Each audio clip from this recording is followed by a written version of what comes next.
Yo creo que Colombia no había tenido, y creo que aún tampoco, una tragedia como esa. Aquí, en la práctica, desapareció la cúpula de una de las ramas del poder público. Se dijeron muchas cosas, que el M-19 se ha tomado el Palacio de Justicia para quemar los expedientes que habían sobre la extradición. Evidentemente, los hechos posteriores han demostrado que eso no fue cierto. ¿Usted cree, doctor, que en ese momento hubo un golpe de Estado temporal? Durante un tiempo, en ese momento el país no quería saber nada del M-19, del grupo terrorista que por torpeza había causado, porque obviamente el primer responsable fue el M-19, el primer responsable por tomarse el Palacio de Justicia. Y el país no quería saber nada del M-19. Y ese mismo país, en muy poco tiempo, en el año 90, estaba celebrando en aras de la paz que el M-19 fuera amnistiado. Minuto 60 está con el doctor Alfonso Gómez Méndez, exfiscal, exprocurador, abogado,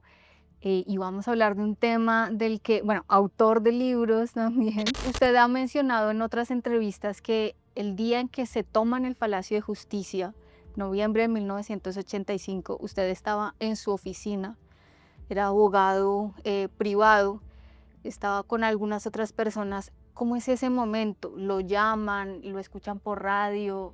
¿Qué pasa? Bueno, dijéramos que pues yo tenía mucha relación con los magistrados de esa corte, empezando pues por el doctor Alfonso Reyes Echandía, quien además fue mi maestro, mi mentor, y yo era conjuez de esa corte del año 85. Tenía mucha relación con todos los magistrados, algunos incluso, aparte del doctor Reyes Echandía, algunos han sido mis maestros también, como Fabio Calderón, como Ricardo Medina Moyano. Había una relación muy estrecha con ellos y por eso pues viví más o menos lo que fue esa situación. Particularmente esa situación previa. Estamos viviendo la etapa, ya comenzaba, del narcoterrorismo, en donde los llamados extraditables querían arrodillar al Estado para tumbar el tratado de extradición. Habían interpuesto varias demandas contra el tratado de extradición que está vigente, y esa corte se había negado a tumbar el tratado de extradición, que era el objetivo en ese momento de los narcos. Por eso se llaman los extraditables, y habían acuñado esa frase de que preferimos una tumba en Colombia que una cárcel en el exterior. Y ellos, pues, a los magistrados les mandaban unas amenazas terribles. Recuerdo algunas de las que me mostró el doctor Reyes días antes, en donde más o menos les decían, hola miserable, era el título, y además los tuteaban. No te permitimos que renuncies, ni que pidas licencia, ni que te enfermes, solamente que participes en la votación en contra del tratado de extradición. Explico eso por la paradoja que significó años después que la constituyente, tan admirada, hubiera terminado concediendo a los narcotraficantes lo que esta valiente corte del año 85 y de los días antes no había concedido. Por eso, los magistrados están amenazados. Había un anillo, había realmente como 3 anillos de seguridad en la Corte Suprema para los visitantes. Yo mismo, que iba con cierta frecuencia, no solamente porque ejercía en la Corte, sino por mi relación permanente con algunos de los magistrados, siendo conjuez, con el carnet de conjuez, tenía que superar todos esos anillos. Entonces, ese es el primer punto, punto de partida.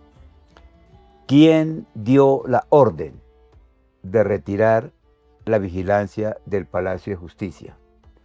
Eso fue un puente, y yo creo que durante ese puente hay algunos indicios para hacerlo, pero no identificado plenamente, dio la orden que fue la que facilitó en cierta forma la acción de los guerrilleros, porque seguramente si hubiese habido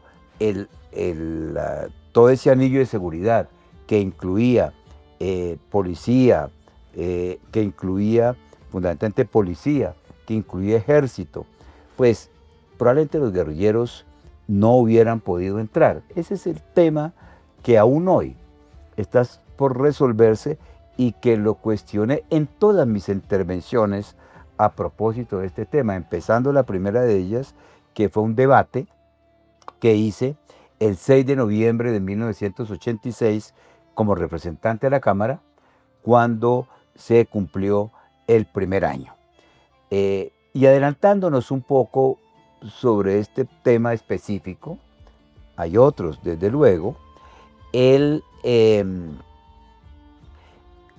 un primer debate que hizo César Gaviria, que era también representante de la Cámara en el año 85, tan pronto pasó la tragedia, un debate que lo hizo por instrucciones de Virgilio Barco, que en ese momento era el candidato del Partido Liberal, se hizo esa pregunta, que era la obvia. Y el ministro de Defensa de la época, Miguel Vega Uribe, llevó una constancia de 2 coroneles de la policía, en donde decían que la orden la había dado el doctor Reyes Echandía. Obviamente eso se demostró que era falso. A raíz de eso, Yesid, el hijo del doctor Reyes, Yesid Reyes, y yo presentamos una denuncia por falsedad contra esos coroneles. Y tan pronto llegó a un juzgado, la justicia penal militar pidió el expediente inmediatamente y terminaron absolviéndolo. Era eso tan falso porque demostramos que el mismo día en que supuestamente el doctor Reyes Echandía le estaba dando esa orden, o había solicitado, que era absurdo, el retiro de la vigilancia, él estaba en Bucaramanga en un congreso de Conalbos, de abogados, hablándole a 800 personas. No solamente, además declaró la secretaria de la Corte, Inés Galvis, declaró el presidente, que era del Consejo de Estado, porque eso era conjunto. Ese es el primer punto. Ahora, ese día estaba en mi oficina y estábamos con Yesid. Y cuando vino la noticia, inicialmente, claro, nos preocupamos, pero no tanto. ¿Por qué? Porque había un antecedente de las mismas características, que fue la toma de la embajada dominicana en febrero de 1980, durante el gobierno de Julio César Turbay. Toma del mismo M-19, con las mismas características, haciendo peticiones imposibles, como peticiones. Tan imposible era la del 6 de noviembre del 85, de que el presidente Betancur se sometiera a un juicio, como las que le hacían a Turbay de que desconociera decisiones judiciales y dejara en libertad a los entonces presos del M-19 que estaban sometidos a un consejo verbal de guerra. ¿Y qué pasó en esa ocasión? Que el presidente Turbay, en un gesto que lo honra ante la historia, no permitió que hubiese una reacción militar inmediata. Hubo negociación. Los métodos fueron exactamente los mismos.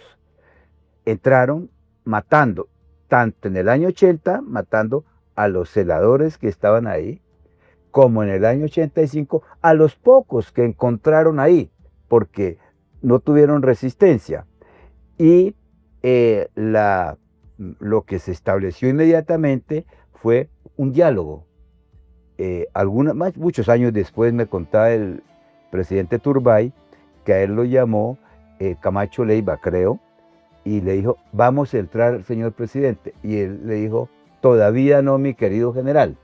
Y vino toda una comisión, una negociación, y se resolvió de manera incruenta.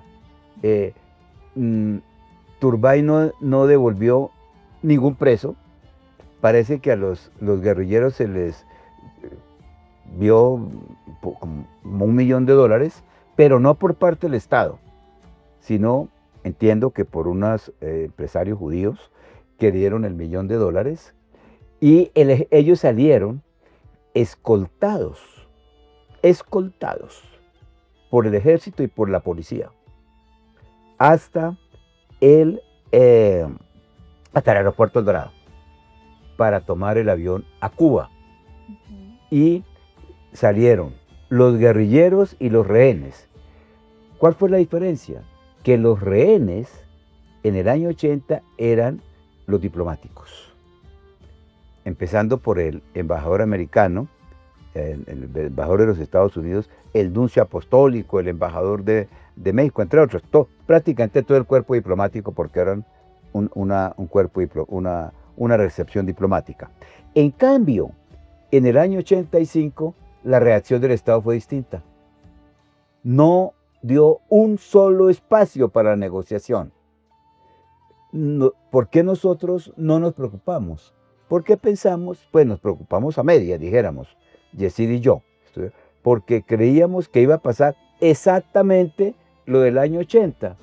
Un grupo terrorista, como lo fue el M-19, que cometía una acción terrorista, por cierto, inspirada en la del comandante 1 de la Nicaragua, para generar un ruido mediático, para tener presencia y teniendo como rehenes a los magistrados. ¿Cuál fue la diferencia?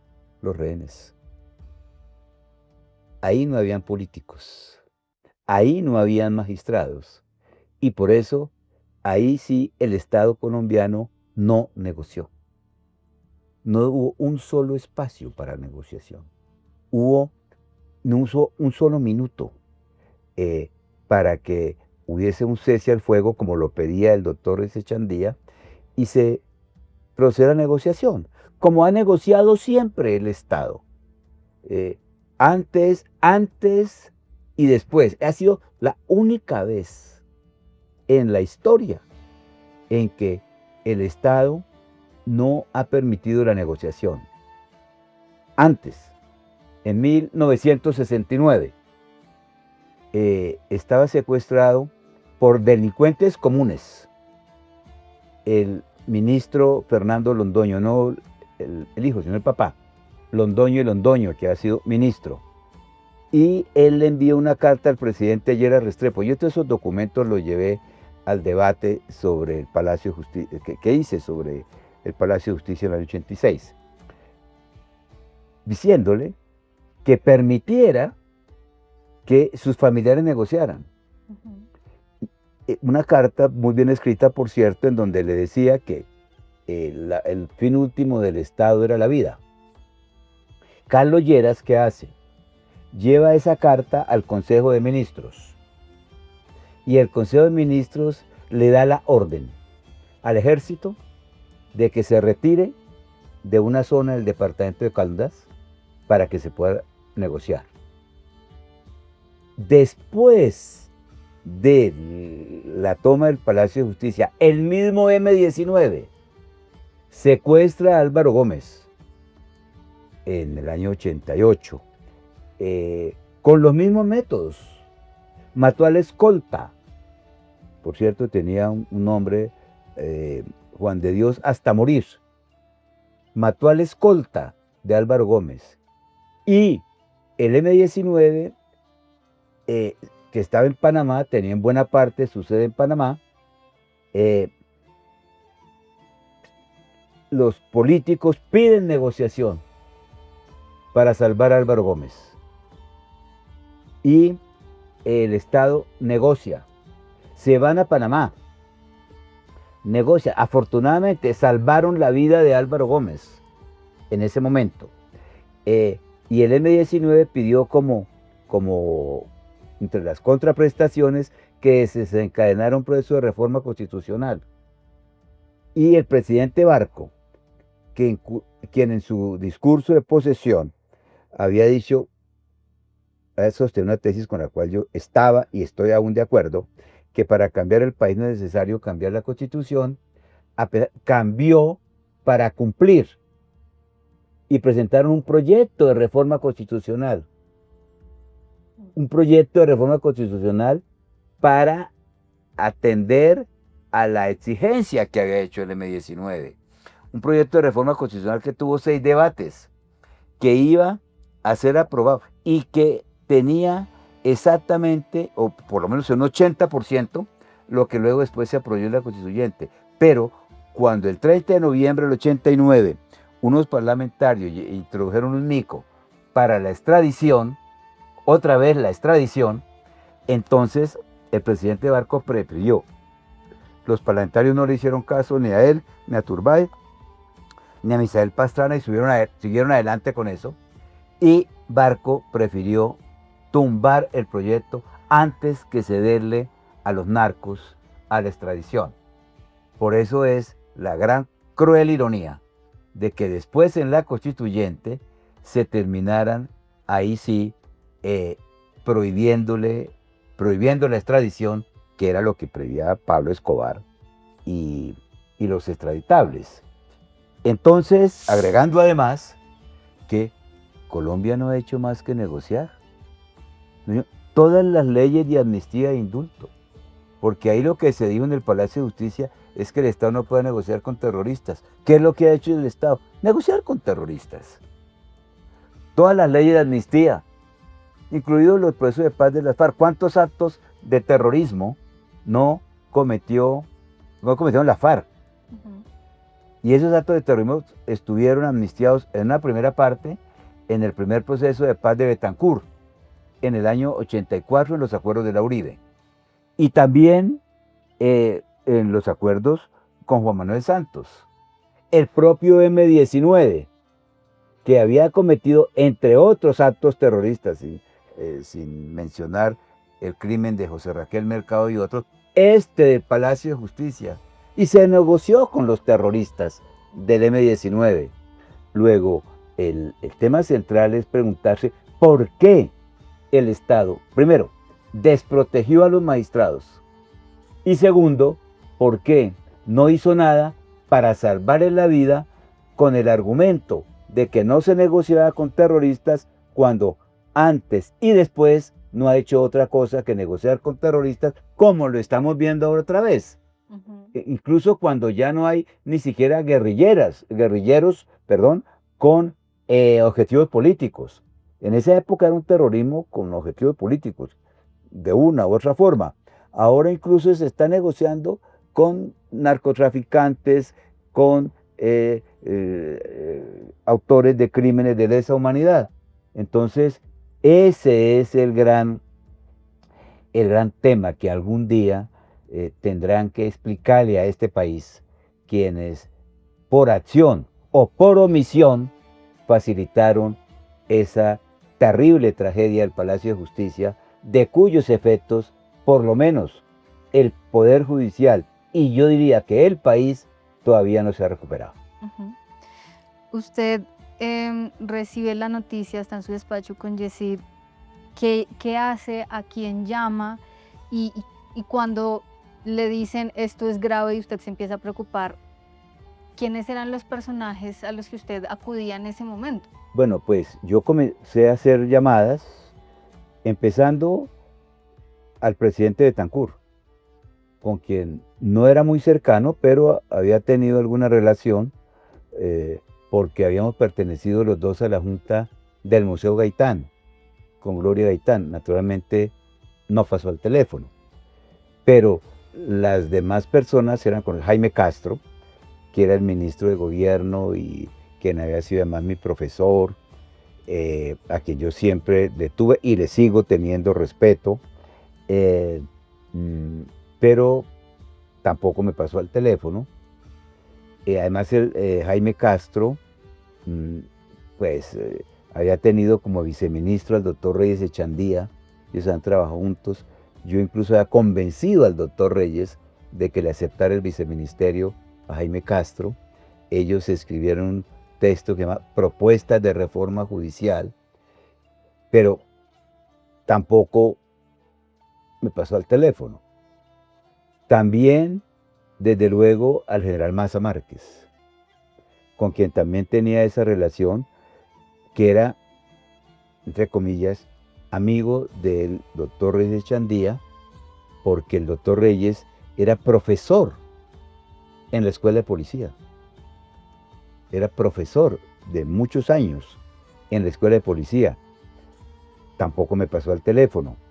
Al general Delgado Mayarino, que era el director de la policía, a quien el doctor Reyes, en verdad me consta, trataba como un hermano. Ellos se tuteaban, se han conocido en San Gil, cuando el doctor Reyes era profesor de un colegio de bachillerato y el general Delgado, creo que como teniente, era alcalde militar de San Gil. Y yo fui testigo de las dos familias que se conocían mucho. Y yo por eso, yo dije, no, con todos estos personajes no van a permitir esta tragedia. No solamente por el doctor Reyes, desde luego, sino por todos. Ninguno me pasó al teléfono. Ya desesperado, como a las 4 de la tarde más o menos, cuando la entrada del tanque, al mediodía, yo creo que casi que no pasó una hora entre la toma del palacio y la entrada del tanque, que fue esa imagen que nos aterró a todos por primera vez y espero que por última, los tanques entrando al Palacio de Justicia, derribando la puerta del Palacio de Justicia. Entonces, en mi angustia, nadie me contestaba, llamé a García Márquez. Yo era abogado general de García Márquez. Entonces, lo llamé, él está en París, y le dije, maestro, la situación está terrible, el presidente no le contesta a nadie, el presidente no le pasa al teléfono al presidente otra de las tres ramas del poder, que era el doctor Reyes Echandía. Yo sabía la estrecha relación y la admiración que Betancourt tenía por García Márquez, entonces le pedí que hiciera algo. Entonces me dijo, esto que le estoy contando, lo relaté en la Comisión de la Verdad, estando vivo García Márquez. Ya pues hoy en día él está muerto, pero cuando di mi primera declaración en este mismo sentido, él estaba vivo. Y como a la hora, me llamó García Márquez, me dijo, Alfonso, no hay nada que hacer. El presidente no domina la situación. Ahí yo entendí que, como decía el doctor Reyes, se venía la hecatombe. Los hechos posteriores, demostrados claramente en el libro de Germán Castro Caicedo, con testimonios, demuestra que el presidente Betancourt no tuvo el control.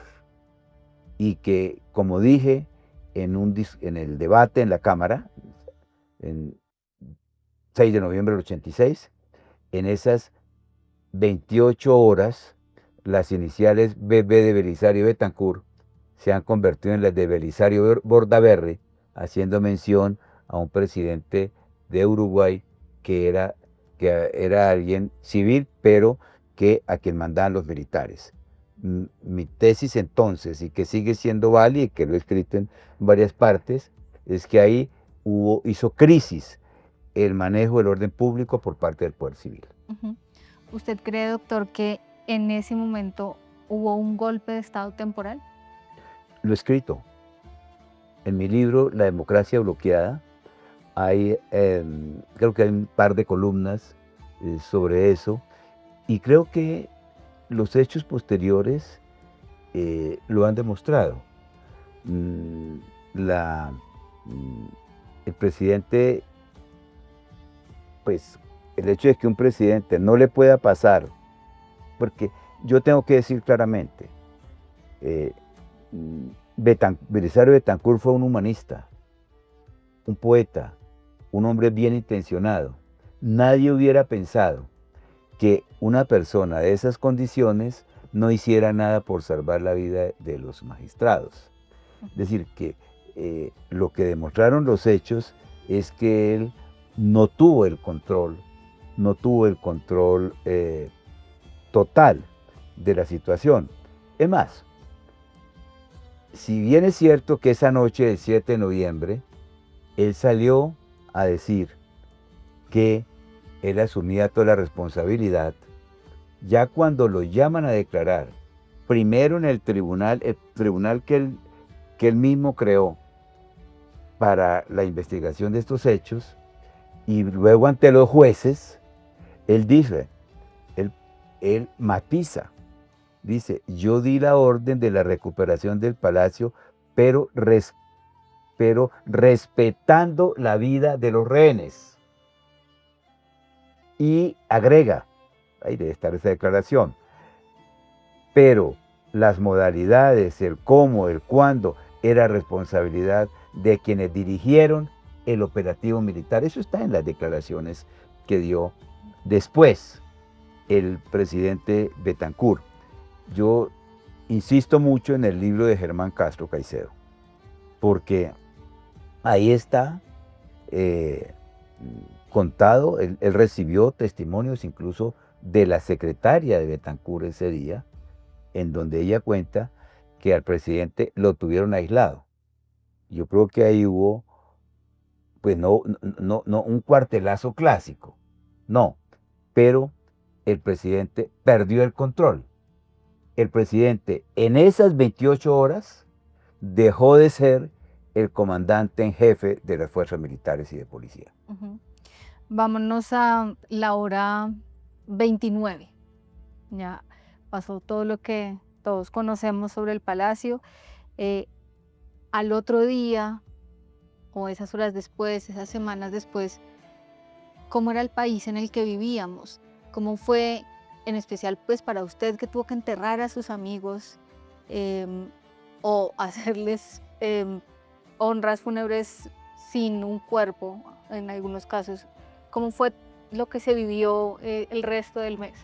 Pues yo creo que Colombia no había tenido, y creo que aún tampoco, una tragedia como esa, que yo creo que fue más grave que el 9 de abril, porque aquí en la práctica desapareció la cúpula de una de las ramas del poder público y hubo pues la indignación nacional, pero a su vez inicialmente una gran desinformación, porque se desinformó mucho sobre lo que había sido el operativo de retoma.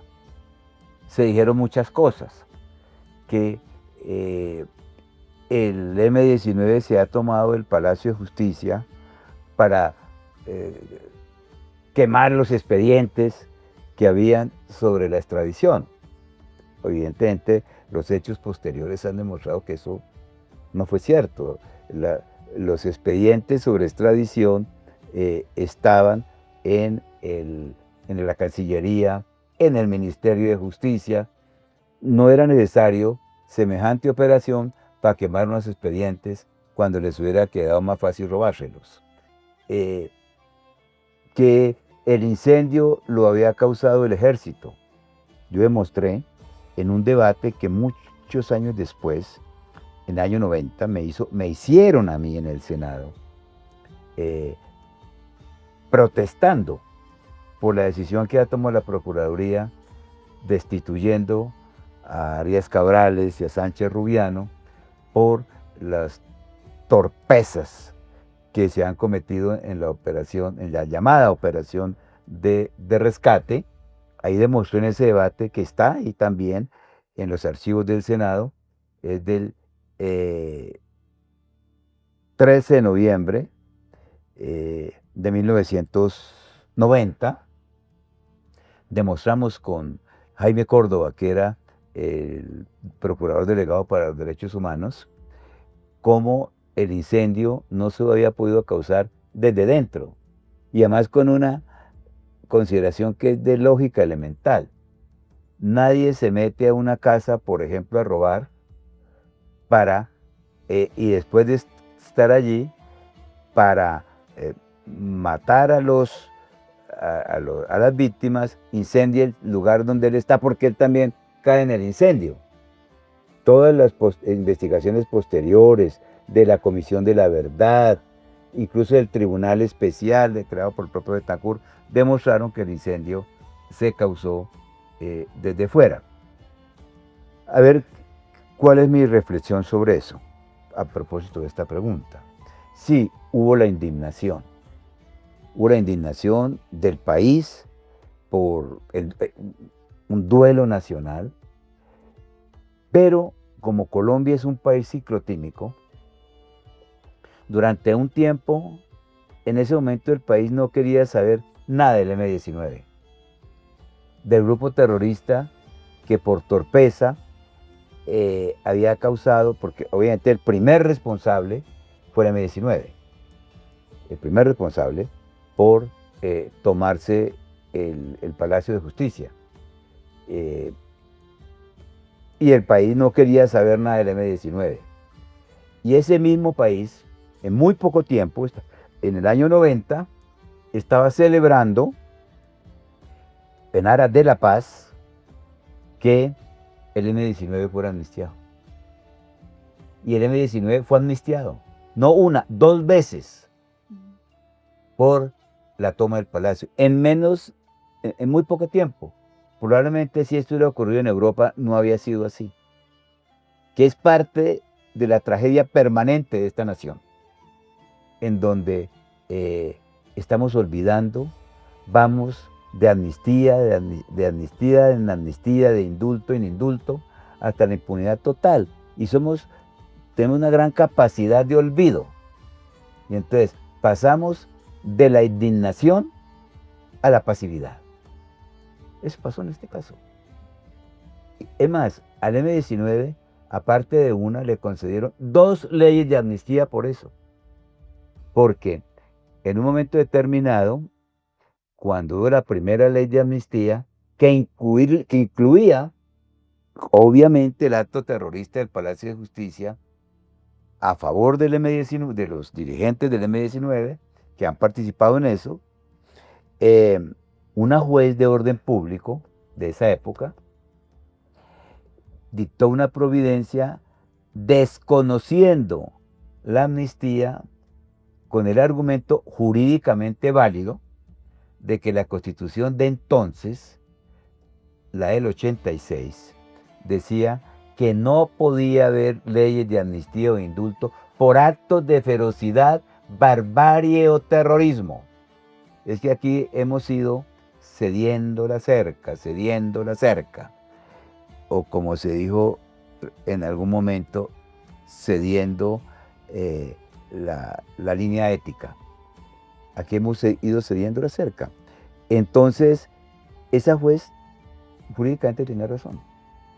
Pero claro, el gobierno y el Congreso de la época querían, hay que entenderlo en términos políticos, querían que de todas maneras se mantuviera, porque había un proceso de paz de por medio. Y entonces, ¿qué pasó?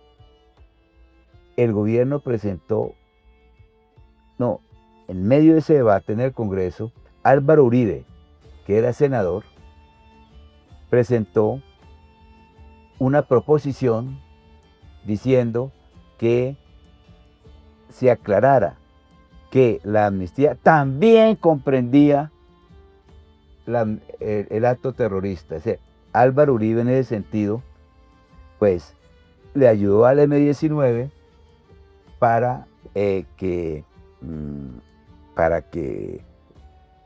pudiera realmente gozar de ese beneficio de la amnistía del indulto, y se desconoció la decisión de la juez. Ujú. Ya usted adelantó una parte de la respuesta sobre la pregunta que vamos a hacer en este momento, pero devolviéndonos a 1985, porque esto es ya 86, 87, ¿cuál fue el papel de los partidos políticos y de las figuras políticas que tenía el país en ese momento? Miren, ese día los partidos políticos también dejaron solos a los magistrados. En cierta forma, fueron partidarios de la tierra arrasada. Los expresidentes del momento, los partidos políticos, todos salieron sin que tuvieran toda la información a apoyar sin reservas la decisión de la salida militar que había apoyado Betancur, con la sola y notable excepción de Luis Carlos Galán. Estamos en comunicación en RCN con el senador Luis Carlos Galán Sarmiento, que es el director del Nuevo Liberalismo. Al senador Galán le hemos pedido en RCN una declaración, su posición, su planteamiento sobre este doloroso y, además, triste, desgarrador episodio del Palacio de Justicia. Senador Galán, muy buenos días. Usted tiene una declaración sobre el tema, ¿no? Sí, señor. Sin contar con todos los elementos de juicio necesarios para saber qué ha sucedido en las últimas horas, pido a los grupos guerrilleros que suspendan el fuego y a las fuerzas del orden que no respondan al mismo, con el fin de salvar la vida de los magistrados, los rehenes, los miembros de las Fuerzas Armadas y los propios guerrilleros. Las decisiones del gobierno para defender las instituciones, como es su deber, tienen la solidaridad de la nación. Frente a su pregunta, fue el único líder político que no avaló esta tragedia. Incluso recuerdo que yo hablé con él y me llamó y me dijo: Alfonso, esto va para la salida del nuevo liberalismo del gobierno. Yo estuve a punto de hacerlo.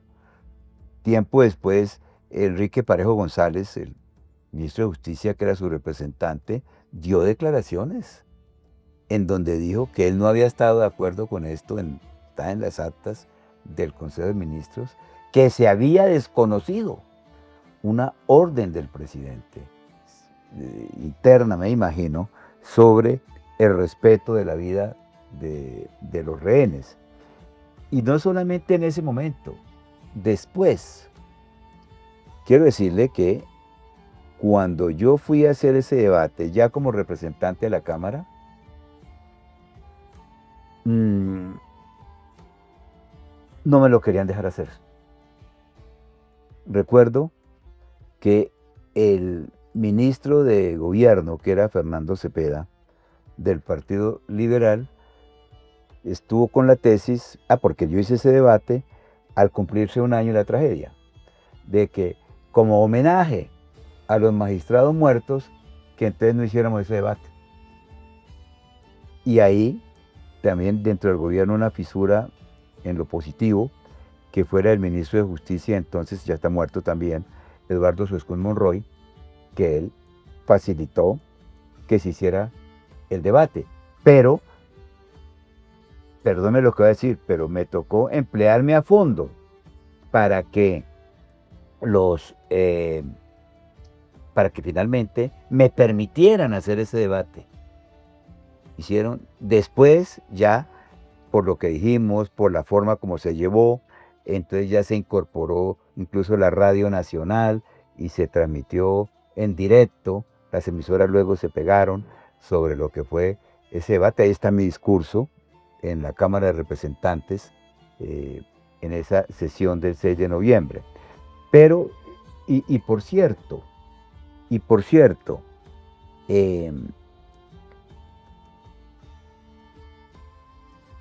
yo comencé a tener escolta ese día. La primera amenaza seria que recibí fue a raíz de ese debate. Desde ese día tengo escoltas. Y pues hubo una reacción, sí, de un sector importante del partido por ese debate, ¿no? El debate como parlamentario. Luego hubo otra reacción por la clase política, que es cuando se presenta la sanción disciplinaria, porque no tenía funciones penales en ese momento, la Procuraduría, sobre la destitución de Arias Cabrales y de Sánchez Rubiano por la desaparición de Irma Franco, por no haber tenido en cuenta la vida de los rehenes. Nosotros invocamos una norma sobre el derecho internacional humanitario, que era lo que luego, después de la Constitución del 91, llamó el bloque constitucional, pero que regía desde entonces, que era que los tratados internacionales suscritos por Colombia debían prevalecer sobre el derecho interno. E invocamos la Ley Quinta de 1960. Y ahí vino la debacle. Por esa decisión me sentí solo. Tuve que salir de la Procuraduría. Y del país. Y del país. Yo suelo decirle a mi hijo Federico que por esa decisión él terminó naciendo en Viena, porque por instrucción del presidente Barco, para salvarme, me enviaron a Viena embajador. Pero esa decisión y las amenazas, las descalificaciones de toda la clase política, los columnistas, creo que con la excepción de Roberto Posada, D'Artagnan y de María Isabel Rueda, prácticamente todos los columnistas desconocían, además yo recuerdo lo que hizo un periodista que comenzó a llamar a todos los generales retirados y les pregunta, más o menos haciéndole el siguiente tipo de pregunta: ¿usted qué opina, señor general, que mientras el procurador absolvió a Betancourt, cosa que no era cierta, la Procuraduría ni a Betancourt, quien le precluyó fue el Congreso? El Congreso, precipitadamente, de una ponencia de las cuales fueron autores, entre otros, Horacio Serpa y Carlos Mauro Hoyos, y un parlamentario del norte, que no sé si ya murió, Darío Alberto Ordóñez Ortega. Era mentira eso, pero era ¿no? Y luego decía, y que absolvió a los ministros. No, la competencia no incluía a los ministros. Y al M-19, resulta que el procurador no investigaba disciplinariamente sin a los funcionarios públicos, como es ahora, no a los particulares, pero sobre esa composición, entonces decían, y claro, la respuesta de los generales era violenta, ¿no? Prácticamente se metían con mi mamá, porque planteado de esa forma, pero así hizo, todo eso hacía parte de lo que se llama el pacto de silencio. Recuerdo que por esos mismos días, el entonces expresidente Misael Pastrana se fue a Ibagué y una perorata violenta contra mí, incluso pronunció una frase mal traída del siglo XIX, diciendo que Colombia era un país de cosas singulares, donde hacían la guerra los civiles y la paz los militares. Yo reviso la prensa de la época y no recibí apoyo de nadie. Me hacen el debate en el Congreso. Estuve absolutamente solo. Mi partido liberal, bueno, lo que era, eso no existe pues, pero lo que era el Partido Liberal no me apoyó. Otra vez, crueles ironías. El único senador que me apoyó fue Álvaro Uribe. Entonces, y eso generó que el entonces presidente Gaviria pues, prácticamente me dejara suelto. yo renuncié, ya, y bueno, salí de la Procuraduría y del país. Ujú. Vámonos a hoy, 40 años después. El Alfonso Gómez Méndez de hoy, ¿qué entiende y qué perspectiva tiene de lo que pasó en ese momento que quizá ese noviembre de 1985 no era capaz de ver? Pues yo creo que en ese noviembre, bueno, primero el contexto, ¿no? Había una, una actitud, un poco de rechazo previo al M-19. El ejército estaba en estado que yo llamé en mi debate de ira intenso dolor. Se había producido el ataque al batallón Cisneros de Armenia.